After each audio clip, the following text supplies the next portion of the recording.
Em nome do Pai, do Filho e do Espírito Santo. Amém. Proclamação do Evangelho de Jesus Cristo segundo Mateus. Naquele tempo, Jesus contou outra parábola à multidão. O reino dos céus é como um homem que semeou boa semente no seu campo. Enquanto todos dormiam, veio o seu inimigo. Semeou o joio no meio do trigo e foi embora. Quando o trigo cresceu e as espigas começaram a se formar, apareceu também o joio. Os empregados foram procurar o dono e lhe disseram: Senhor, não semeastes boa semente no teu campo? De onde veio então o joio? O dono respondeu: Foi algum inimigo que fez isso. Os empregados lhe perguntaram: Queres que vamos arrancar o joio? O dono respondeu: Não, pode acontecer que arrancando o joio, arranqueis também o trigo. Deixai crescer um e o outro até a colheita, e no tempo da colheita direi aos que cortam o trigo: arrancai primeiro o joio, e o amarrai-o em feixes para ser queimado. Recolhei, porém, o trigo no meu celeiro. Jesus contou-lhes outra parábola. O reino dos céus é como uma semente de mostarda, que um homem pega e semeia no seu campo. Embora ela seja a menor de todas as sementes, quando cresce, fica maior do que as outras plantas, e torna-se uma árvore, de modo que os pássaros vêm e fazem ninhos em seus ramos. Jesus contou-lhes ainda uma outra parábola. O reino dos céus é como o fermento, que uma mulher pega e mistura com 3 porções de farinha, até que tudo fique fermentado. Tudo isso Jesus falava em parábolas às multidões. Nada lhes falava sem usar parábolas, para se cumprir o que foi dito pelo profeta: abrirei a boca para falar em parábolas. Vou proclamar coisas escondidas desde a criação do mundo. Então Jesus deixou as multidões e foi para casa. Seus discípulos aproximaram-se dele e disseram: Explica-nos a parábola do joio. Jesus respondeu: Aquele que semeia a boa semente é o Filho do Homem. O campo é o mundo. A boa semente são os que pertencem ao reino. O joio são os que pertencem ao maligno. O inimigo que semeou o joio é o diabo. A colheita é o fim dos tempos. Os ceifadores são os anjos. Como o joio é recolhido e queimado ao fogo, assim também acontecerá no fim dos tempos. O Filho do Homem enviará os seus anjos, e eles retirarão do seu reino todos os que fazem outros pecar, e os que praticam o mal, e depois os lançarão na fornalha de fogo. Ali haverá choro e ranger de dentes. Então os justos brilharão como o sol no reino de seu Pai. Quem tem ouvidos, ouça. Palavra da salvação. No Evangelho deste domingo, nós contemplamos Jesus ensinando através das parábolas. A parábola é sempre uma imagem que nos é apresentada, e essa imagem, cheia de símbolos, nos traz uma mensagem, um ensinamento essencial para a nossa vida. Por isso que Jesus nos conta 3 parábolas que têm a ver com a vida cristã. A primeira é a do joio e do trigo. A segunda parábola fala da semente de mostarda. E a terceira parábola fala do fermento. Essas 3 parábolas, elas se complementam, porque a primeira tem a ver com a adesão a Jesus Cristo. Por isso que Jesus ele fala sobre o Filho do Homem, esse homem que semeia a boa semente. Esse que semeia a boa semente é o próprio Cristo, que anuncia o Evangelho, a boa nova da salvação, que nos anuncia o reino dos céus. E, naturalmente, aqueles que aderem a esse anúncio se transformam de dentro para fora, porque a sua vida ela se torna uma manifestação do próprio reino, uma manifestação do próprio Cristo, um sinal de Deus no mundo. Por isso que Jesus ele faz essa comparação entre o trigo e o joio.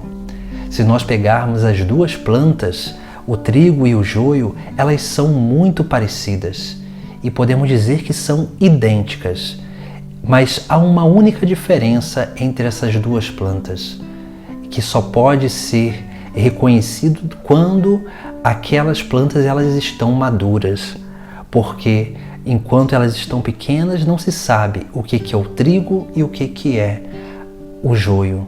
Mas quando elas crescem, aí sim, o trigo ele dá uma espiga cheia de frutos, o joio ele dá uma espiga vazia. Essa é a grande diferença e por isso que Jesus Cristo usa essa imagem do joio e do trigo, porque o joio é aqueles que são vazios, que não têm boas obras, que não dão frutos. O trigo é aqueles que dão frutos de vida eterna. Por isso que nós precisamos compreender o trigo como cada um de nós, cristãos, que realmente vamos crescendo, amadurecendo, até que possamos realmente dar esse fruto onde o próprio Deus vai nos recolher para o seu celeiro, para o reino dos céus. Mas para que nós possamos ser verdadeiros trigos de Deus, nós precisamos acolher o ensinamento das outras duas parábolas, porque as outras duas parábolas, elas nos chamam a atenção sobre o caminho que nós precisamos seguir. E se nós olharmos bem, a segunda parábola fala de uma semente, que ela é lançada e ela cresce e se torna como que uma árvore, onde os pássaros do céu vêm fazer ninho em seus ramos. Aqui nós temos uma imagem da fé. A fé que é lançada no nosso interior, na nossa alma, como uma semente.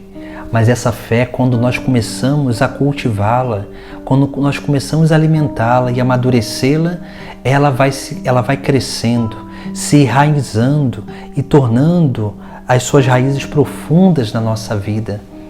E, naturalmente, ela cresce e se torna um sinal onde as pessoas venham ao nosso encontro para nos pedir conselhos. Elas vêm ao nosso encontro para querer esclarecimentos de sua consciência. Ela vem fazer ninho na nossa presença, ou seja, elas vêm participar e permanecer na nossa vida, assim como nós permanecemos na vida delas, porque uma vez que a nossa fé ela cresce, a nossa fé ela se manifesta através das nossas obras, através do fruto de salvação que é gerado em nós. E assim, todos aqueles que nós encontramos percebem que Deus está em nós. E quando a nossa vida ela começa a manifestar a vida do próprio Deus, as pessoas elas se sentem confortáveis em estar ao nosso lado, em permanecer na nossa presença. E elas começam realmente a ver em nós aquilo que é o caminho da verdade, que é o caminho cristão, o caminho que Cristo nos oferece como uma obra de salvação, que é esse caminho da fé, da confiança, para que possamos esperar no reino dos céus e corresponder com o amor, o chamado de Deus para a nossa vida. Mas para que nós possamos amadurecer a fé, é necessário que a gente cresça no conhecimento de Deus e na nossa vida de oração. Conhecimento da palavra e da doutrina e do diálogo com Deus. Porque quanto mais nós dedicarmos tempo a Deus neste diálogo, mais nós conseguiremos aprender a escutar a sua voz e entender a sua vontade para a nossa vida. Mas para que essa realidade ela aconteça em nós, é necessário também olharmos para a terceira parábola, porque a terceira parábola ela nos fala de duas coisas, uma que tem a ver com a nossa liberdade e a outra é a generosidade de Deus, porque a terceira parábola vai falar sobre o fermento. O fermento é a menor parte, mas quando o fermento se une à massa, faz com que a massa cresça e o fermento desaparece. Aqui nós temos a virtude humana que nós precisamos alcançar, que é a virtude da humildade, porque tudo aquilo que nós fazemos se torna grande quando nós não queremos aparecer, quando nós não queremos méritos, quando nós não queremos elogios e recompensas por aquilo que nós estamos fazendo. A humildade nos torna simples e discretos e nos torna capazes de servir a obra de Deus e não de se servir da obra de Deus.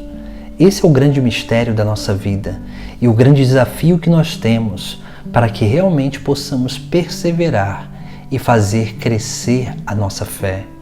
Mas para que nós possamos fazer crescer, permitir que cresça a nossa fé, nós precisamos também nos abrir ao dom de Deus, que é a graça divina. A graça divina na nossa vida é como esse fermento que faz crescer a massa, que nos faz amadurecer, que nos faz ir alcançando esses graus de aperfeiçoamento, que nos faz crescer em santidade.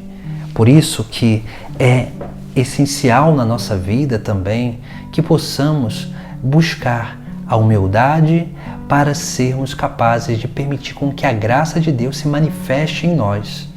E essa graça, ela vai com certeza realizando essa obra de santidade na nossa vida. Essa obra de nos impulsionar e nos conduzir ao caminho de Cristo, para que assim nós possamos verdadeiramente ser trigos e purificando o joio da nossa vida, porque o inimigo de Deus, o diabo, aquele que é o divisor, ele vem lançar esse joio que vem através das tentações, dos maus pensamentos, das ofertas sedutoras que ele vai nos apresentando para que a gente tire o foco de Jesus Cristo e coloque o foco da nossa vida em outras coisas. Porque essa é a grande tática dele, nos fazer distrair da meta final. Por isso que nós precisamos realmente sermos esse trigo que dê bons frutos e não ser pessoas vazias como o joio, que aparentam ser cristãos, mas na verdade o seu interior está tão longe do cristianismo que realmente elas se sentem vazias e buscam sempre alguma coisa externa, material, relacional, para suprir as suas carências. Nós não podemos viver de suprir carências, mas precisamos entender que a nossa vida é uma vida que precisa dar frutos, frutos de salvação. Por isso que por essas 3 parábolas, Jesus nos chama a atenção sobre a nossa vida, para que nós possamos refletir sobre este caminho que nós estamos fazendo, se nós estamos sendo joio ou trigo, se nós temos aquilo que é essencial dentro de nós ou nós estamos vazios, se nós estamos fazendo amadurecer o dom da fé que nós recebemos, para que possamos permanecer firmes nesta fé e se realmente estamos buscando a humildade para que possamos servir sempre na obra de Deus e permitir com que a graça divina realize esta grande obra de salvação da nossa alma e de muitas almas que convivem conosco dia após dia, porque esta é a grande missão do cristão, de ser esses transmissores da obra divina, para que possamos realmente brilhar como o sol no reino do Pai do céu. E esse reino ele começa já nessa terra, porque é aqui nesta terra que nós precisamos ser reflexos de Deus, do Filho de Deus, para o mundo, para que assim um dia possamos ser como esse trigo de Deus, recolhidos no divino celeiro, que é o reino dos céus. Em nome do Pai, do Filho e do Espírito Santo. Amém.